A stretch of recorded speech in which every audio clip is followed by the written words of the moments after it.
Friends இந்த பாஸ்தாவை பாருங்க பார்க்கவே எவ்வளோ ஒரு சூப்பராக இருக்குது டேஸ்ட்டும் அந்தளவுக்கு நல்லா சூப்பராக இருக்கும் இப்போ லீவ் முடிஞ்சு ஸ்கூல் போகிற பிள்ளைங்களுக்கு நீங்கள் லஞ்ச் பாக்ஸ் சாப்பிட கூட செஞ்சு கொடுத்துருக்கலாம் 10 நிமிஷத்தில் சட்டுன்னு வேலை முடிஞ்சிடும் அவங்களும் நல்லா விரும்பி சாப்பிடுவாங்க டேஸ்ட்டும் அந்தளவுக்கு நல்லா சூப்பராக இருக்கும் நீங்கள் குடம்புல எந்த அளவுக்கு சாப்பிட்றீங்களோ அந்த அளவுக்கு கண்ணுக்கு ரொம்ப ரொம்ப நல்லது இன்றைக்கி நம்ம டேஸ்டியான சூப்பரான பாஸ்தா தான் செய்ய போகிறோம் எப்படி செய்யலாம்னு பார்க்கலாமா? Hi friends, welcome to Kerala சமையல். இன்னைக்கு கேரளா சமையலில் நம்ம பாஸ்தா தான் செய்ய போகிறோம். வாங்க எப்படி செய்யலாம்னு பார்க்கலாம். பாஸ்தா வேக வைக்கிறதுக்கு இங்கே பாருங்க பாத்திரத்தில் தண்ணி வச்சு தண்ணி எந்த அளவுக்கு நல்லா கொதிக்க ஆரம்பிச்சிச்சு பார்த்தீங்களா? கொதிக்கிற அந்த தண்ணியில 1 டேபிள் ஸ்பூன் சன்ஃப்ளவர் ஆயில் சேர்த்துக்கோங்க.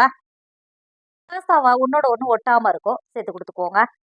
சேர்த்து கொடுத்துட்டு அது கூடவே 1 டேபிள் ஸ்பூன் உப்பு சேர்த்துக்கோங்க. உப்பு சேர்த்து கொடுத்துட்டு நான் 1/2 கிலோ பாஸ்தா எடுத்திருக்கேன். இங்கே பாருங்க நான் 1/2 கிலோ எடுத்திருக்கேன். இந்த 1/2 கிலோ பாஸ்தாவை தண்ணியில் சேர்த்து கொடுத்துக்கோங்க. பாஸ்தாவை சேர்த்து கொடுத்துட்டு ஒரு டைம் கிண்டி கொடுத்துக்கோங்க. கிண்டி கொடுத்துட்டு இந்த பாஸ்தாவை குறைஞ்சபட்சம் ஒரு 15 நிமிஷம் வேகும். மூடி போட்டு வேக விடுங்க. மூடி போட்டு வேக வைக்கும்போது பொங்கி வரும். பொங்கி வரும்போது திறந்துட்டு கிண்டி கொடுத்து வேக விடுங்க. பாருங்க 15 நிமிஷம் ஆயிடுச்சு. நம்ம பாஸ்தா எந்த அளவுக்கு நல்லா வெந்திருக்கு பார்த்தீங்களா? அங்கே பாருங்க. நீங்க பாஸ்தா வெந்துருச்சான்னு இப்படி எடுத்து கையில இது மாதிரி கட் பண்ணி பார்த்தீங்கன்னா இந்த அளவுக்கு நல்லா கட் பண்ண முடியும். இந்த அளவுக்கு நல்லா கட் பண்ண முடிஞ்சா பாஸ்தா நல்லா வெந்திருக்கு. இப்போ தண்ணியை வடிகட்டிட்டு வேற ஒரு பாத்திரத்துக்கு மாத்திக்கோங்க. அடுப்புல ஒரு பாத்திரம் வச்சுக்கோங்க. 3 டேபிள் ஸ்பூன் எண்ணெய் சேர்த்துக்கோங்க. எண்ணெய் சேர்த்து எண்ணெய் நல்லா சூடாயிடுச்சு. ஒரு கைப்பிடி அளவு பூண்டை பொடியாக கட் பண்ணி வச்சுருக்கேன். இப்போ பூண்டை உள்ளே சேர்த்துக்கோங்க. அது கூடவே ஒரு கைப்பிடி அளவு இஞ்சியை பொடியாக கட் பண்ணி வச்சுருக்கிறேன். இப்போ உள்ளே சேர்த்து கொடுத்துக்கோங்க. சேர்த்து கொடுத்து இஞ்சியை ஒரு 5 நிமிஷத்துக்கு நல்லா வதக்கிக்கோங்க. இப்போ பாருங்க இஞ்சி பூண்டு இந்த அளவுக்கு வதங்கினாவே போதும். 3 பெரிய சைஸ் வெங்காயத்தை பொடியாக கட் பண்ணி வச்சுருக்கேன். இப்போ உள்ளே சேர்த்து கொடுத்துக்கோங்க. சேர்த்துட்டு நம்ம ஏற்கனவே பாஸ்தாவுக்கு உப்பு சேர்த்துக்கிறோம். 1/2 டேபிள் ஸ்பூன் மட்டும் உப்பு சேர்த்துக்கோங்க. உப்பு சேர்த்து வெங்காயம் வதக்கும் போது சட்டு நல்லா வதங்கி வந்துடும். சேர்த்து கொடுத்துக்கோங்க. சேர்த்துட்டு வெங்காயத்தை கிண்டி கொடுத்து ஒரு 10 நிமிஷத்துக்கு நல்லா வதக்கிக்கோங்க. இப்போ பாருங்க வெங்காயம் சேர்த்து ஒரு 10 நிமிஷம் எந்த அளவுக்கு நல்லா வதங்கி வந்திருக்கு பார்த்தீங்களா? இந்த அளவுக்கு வதங்கினாவே போதும். 6 மீடியம் சேர்த்து தக்காளியை பொடியாக கட் பண்ணி வச்சுருக்கேன். இப்போ சேர்த்து கொடுத்துக்கோங்க.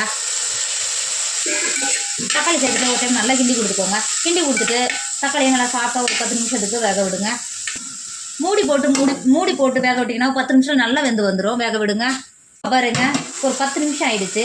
தக்காளி எந்த அளவுக்கு நல்லா வதங்கி வந்துருக்கு பார்த்தீங்களா? அங்கே பாருங்க. ஒரு டைம் நல்லா கிண்டி கொடுத்துக்கோங்க. கிண்டி கொடுத்துட்டு ஒரு பெரிய சைஸ் குடமிளகாவை பொடியாக கட் பண்ணி வச்சுருக்கேன். இது சேர்த்து கொடுத்துக்கோங்க. அது கூடவே 1/4 கப் கேரட்டை பொடியாக கட் பண்ணி வச்சுருக்கேன். தூள் சேர்த்து கொடுத்துக்கோங்க.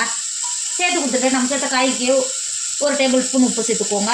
உப்பு சேர்த்துட்டு காய் நல்லா ஒரு டைம் நல்லா கிண்டி கொடுத்துக்கோங்க. இந்த அளவுக்கு நல்லா கிண்டி கொடுத்துட்டு இப்போ நம்ம மசாலாலாம் சேர்த்து கொடுத்துக்கோங்க. 1 டேபிள் ஸ்பூன் கரம் மசாலா சேர்த்துக்கோங்க. 4 டேபிள் ஸ்பூன் டொமேட்டோ கெச்சப் சேர்த்துக்கோங்க. 5 டேபிள் ஸ்பூன் சில்லி சாஸ் சேர்த்துக்கோங்க. உங்ககிட்ட சில்லி சாஸ் இல்லைன்னா 2 டேபிள் ஸ்பூன் காஷ்மீர் மிளகாத்தூள் சேர்த்துக்கோங்க. கரெக்டாக இருக்கும். சேர்த்து கொடுத்துக்கோங்க. உங்கள் காரத்துக்கு அனுசரித்து சேர்த்து கொடுத்துக்கோங்க. சேர்த்துட்டு ஒரு டைம் நல்லா கிண்டி கொடுத்துக்கோங்க.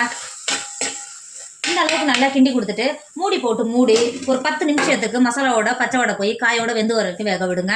இப்போ பாருங்க ஒரு 10 நிமிஷம் ஆயிடுச்சு. மசாலாவோட பச்சை வடையெல்லாம் போய் எந்த அளவுக்கு நல்லா வதங்கி வந்திருக்கு பார்த்தீங்களா? இங்கே பாருங்க. இப்போ இந்த ஸ்டேஜில் நம்ம வேக வச்சு மாற்றி வச்சுருக்கோம்ல பாஸ்தா உள்ள சேர்த்துக்கோங்க. பாஸ்தா உள்ள சேர்த்துட்டு மசாலாவோட நல்லா கிண்டி கொடுத்துக்கோங்க. இந்த அளவுக்கு நல்லா கிண்டி கொடுத்துட்டு நம்ம சேர்த்த மசாலாவோட பாஸ்தாவை ஒரு 5 நிமிஷத்துக்கு வேக விடுங்க. உப்பு ஏதாவது கரெக்டாக இருக்கான்னு செக் பண்ணிக்கோங்க. உப்பு கம்மியாக இருந்தால் சேர்த்து கொடுத்துக்கோங்க. அதோட நல்லா வேக விடுங்க. இப்போ பாருங்க ஒரு 10 நிமிஷம் எந்த அளவுக்கு நல்ல மசாலாவோட எந்த அளவுக்கு நல்லா வெந்து வந்திருக்கு பார்த்தீங்களா? இங்கே பாருங்க. இப்போ ஒரு டைம் நல்லா கிண்டி கொடுத்துட்டு ஒரு கைப்பிடி அளவு மல்லித்தழையை கட் பண்ணி வச்சிருக்கேன். இப்போ சேர்த்து கொடுத்துக்கோங்க. சேர்த்து கொடுத்துட்டு ஒரு டைம் நல்லா கிண்டி கொடுத்துட்டு இறக்கிக்கோங்க. இப்போ பாருங்க நம்மளோட பாஸ்தா சூப்பராக ரெடி ஆயிடுச்சு. இதோட டேஸ்ட் அந்த அளவுக்கு நல்லா சூப்பராக இருக்கும். இதுக்கப்புறம் ஸ்கூல் தொடங்கிற குழந்தைங்களுக்கு காலையில் லஞ்ச் பாக்ஸாக கூட செஞ்சு கொடுத்துருப்பலாம். அந்த அளவுக்கு நல்லா விரும்பி சாப்பிடுவாங்க. டேஸ்ட்டும் அந்த அளவுக்கு நல்லா சூப்பராக இருக்கும். நம்ம குடம்புலாம் சேர்த்து பண்ணதுனால உடம்புக்கு ரொம்ப ரொம்ப நல்லது. கண்டிப்பாக நீங்களும் ட்ரை பண்ணுங்க. என்னோட வீடியோ உங்களுக்கு பிடிச்சிருந்தா உங்கள் ஃப்ரெண்டு உங்கள் ஃபேமிலிக்கு ஷேர் பண்ணுங்க. மறக்காம கேரளா சமையல் சப்ஸ்கிரைப் பண்ணிக்கோங்க. தேங்க்யூ.